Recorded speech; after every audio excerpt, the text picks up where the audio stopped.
మనకు తెలుసు. నేను ట్రైలర్ చూశాక ఒక షాట్లో మళ్ళీ ఆవిడ యూనిఫామ్లో వెపన్ ఇలా పట్టుకుని ఇలా ఏదో ఫైట్ చేసి షాక్ అయిపోయాను నేను. సో ఆల్మోస్ట్ మళ్ళీ ఆ వైబ్స్ వచ్చినాయి. సో అదే అంటున్నాను కదా మేడం,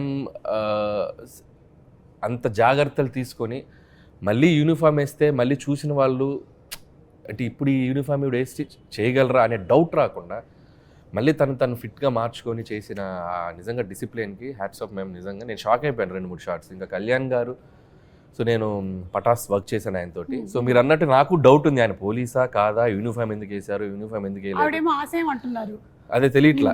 సో ఆ కన్ఫ్యూజన్ అయితే ఉంది, కథ అర్థం కాలేదు. బట్ త్రూ అవుట్ ఒక ఇంటెన్స్ ఉంది. ఇద్దరి పాత్రల్లో ఒక తల్లిగా విజయశాంతి గారు, కొడుగ్గా కళ్యాణ్ రామ్ గారు, ఇద్దరి మధ్య ఉన్న క్లాష్ ఏంటి, ఇద్దరి మధ్య ఉన్న అనుబంధం ఏంటి, ఒకరి కోసం ఒకళ్ళు అనేది ఆ ఇద్దరి పాత్రల తాలూకు ఇంటెన్స్ అయితే త్రూ అవుట్ ట్రైలర్లో మెయింటైన్ అయింది. Very excited to watch. April 18 cinema. నేనైతే ఆయన ఆల్మోస్ట్ అన్ని సినిమాలు చూస్తాను నేను. ఇది నేను చాలా ఎక్సైటెడ్గా ఉన్నాను, నాకు అనిపించింది.